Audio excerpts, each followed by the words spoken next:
बता दें, सेबी चेयरमैन तुहिन कांत पांडे ने कमोडिटी बाजार को लेकर बड़ा ऐलान किया है। उन्होंने कहा कि बाजार को मजबूत बनाने के लिए कई कदम उठाए जाएंगे। सेबी चेयरमैन के मुताबिक non cash settled non agriculture commodity वायदा में एफपीआई को ट्रेडिंग की मंजूरी देने के साथ कई फैसले लिए जाएंगे।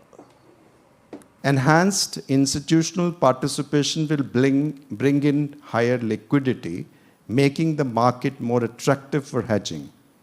We will keep working towards a regulatory framework to enable prudent institutional access to these markets. A proposal to allow FPIs to trade in non-cash settled, non-agricultural commodity derivative contracts is also currently under examination. We will also engage with the government to consider banks, insurance companies, and pension funds to trade in these markets.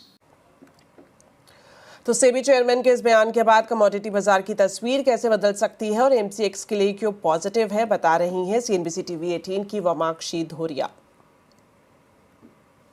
जी बिल्कुल, MCX के share में तेज़ी हम देख रहे हैं। आज SEBI chairman की तरफ से कुछ कमेंट्स आए थे एक एमसीएक्स इवेंट में, और उनका कहना है कि वो कंसिडर कर रहे हैं एक प्रस्ताव को जहां पर एफपीआई को शायद वो मंजूरी देंगे non cash settle non agree commodity derivatives में ट्रेड करने की।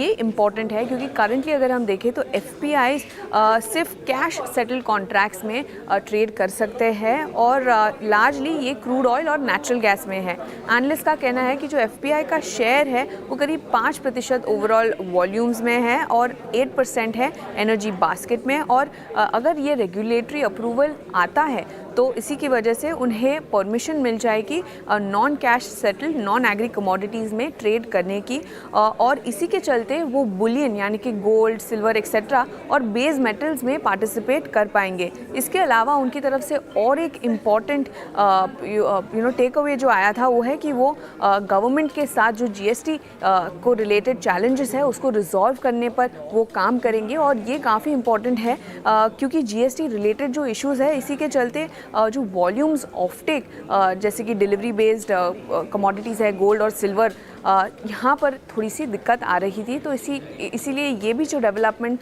है वो काफ़ी पॉजिटिव हो सकती है। ओवरऑल जो कमेंट्स आए हैं सभी चेयरमैन की तरफ से, ये एमसीएक्स के लिए पॉजिटिव है क्योंकि लिक्विडिटी को अच्छी बूस्ट मिल सकती है।